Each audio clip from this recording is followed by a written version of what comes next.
Okay, now think about this. When you are driving a car, the protection you take is different than when you're driving a bicycle, right? It's a seat belt versus a helmet.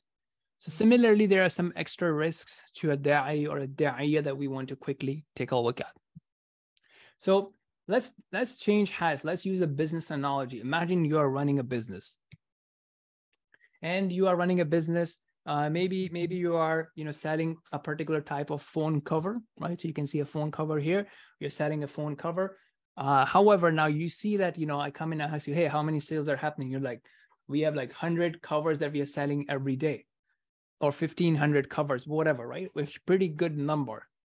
However, now at the end of the month, I look at your bank account, or we do the balance sheet, we do the profit and loss summary, and I see that you are running very low on profits, even though you have very high sales.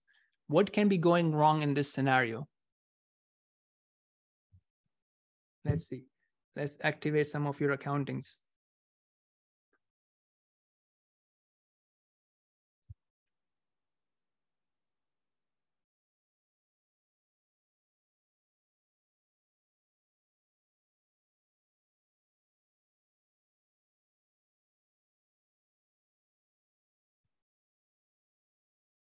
Yes. So the issue could be that your expenses are very high. Perhaps you buy the cover for $10 and then you're selling it for $10.10. So you don't have a lot of margin. So, and then you also have to cover your overhead costs. So your expenses are way higher than the sell price. So that's why you're not making profits, or the profits are very low. And why is this important for dawah?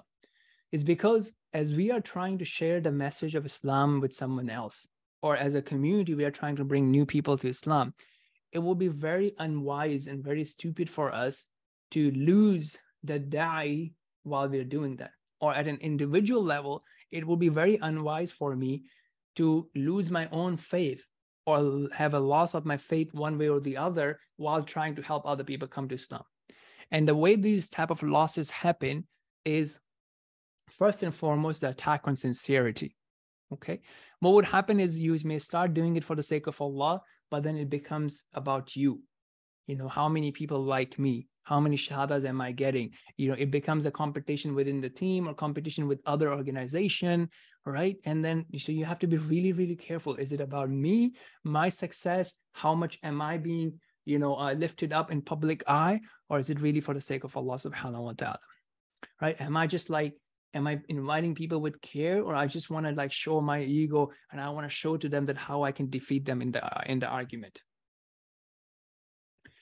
The second thing that can come is obviously financial benefits, right?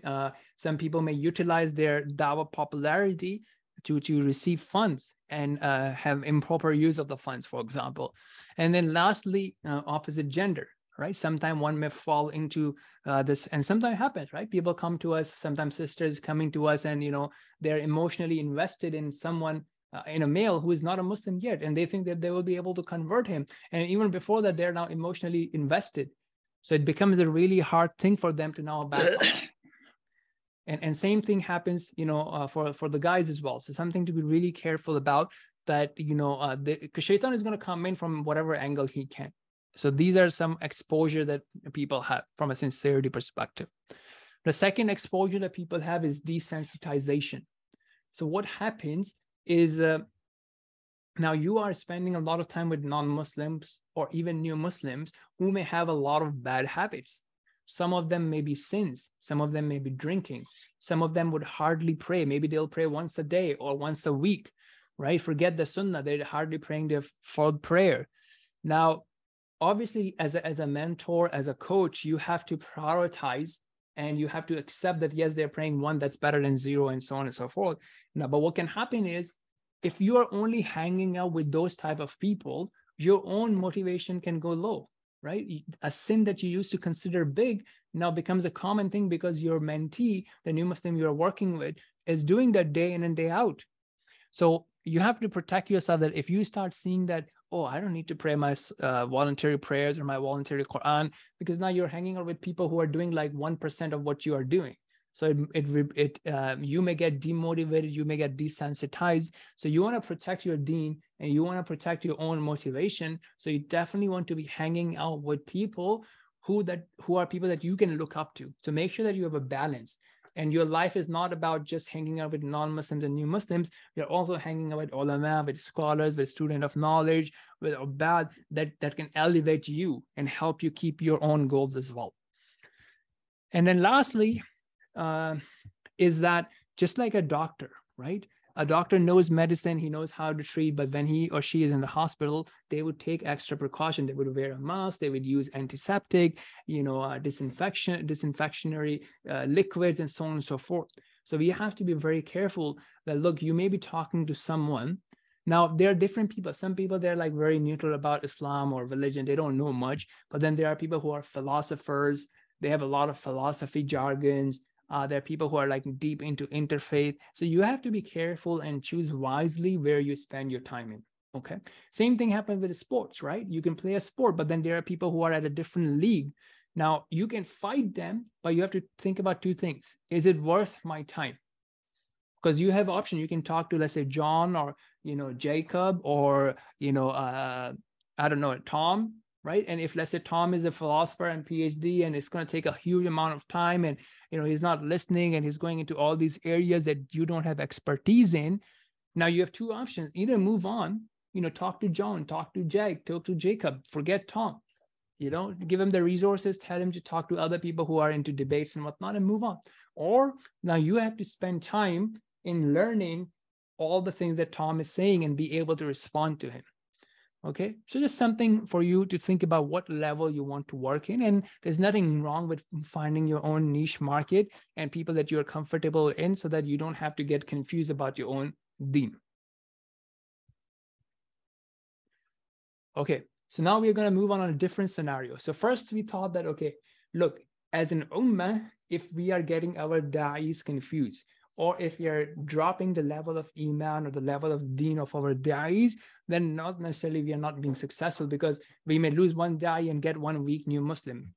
Is that really a profitable thing? So we have to first protect what we have and then expand, not, be in a situation where we are losing the da'is themselves, whether it be sincerity, whether it be confusion, whether it be desensitization.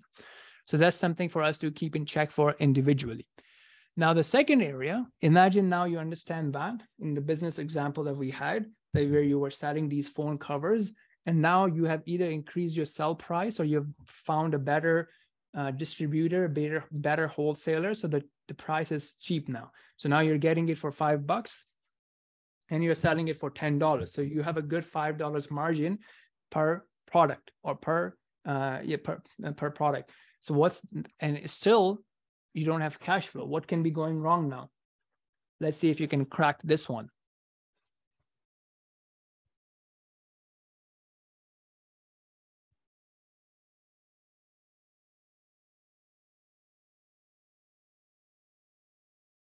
It's a refund problem. Remember, if you don't like something on Amazon, or if you don't like something on Walmart, you can actually refund it. So that's another thing that's happening. We see hundreds of people taking shahada, or thousands of people taking shahada. That doesn't mean that those people are showing up for salah, or those people are even showing up for Jumu'ah. So they take shahada and tomorrow they're back on where they were. So this is a refund problem that we need to think about, because we think, oh, mashallah, 1,000 people become Muslim today. I just saw that, 500 people accepted Islam in Qatar in the last week, or something like that.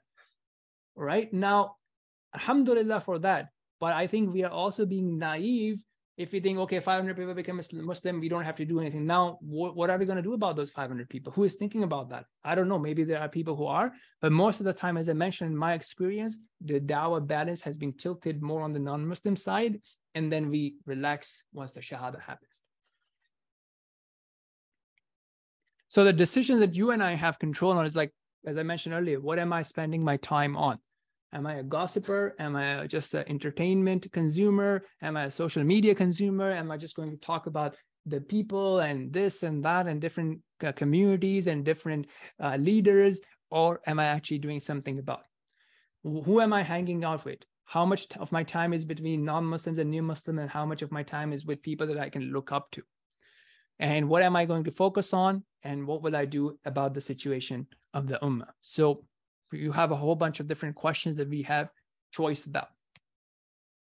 So this is basically our coverage of four main areas in module number 1.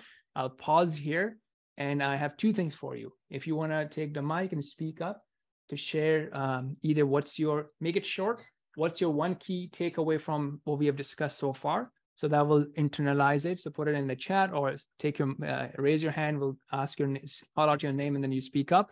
Or if you have any questions or comments on any of these 4 areas, let's do that, inshallah.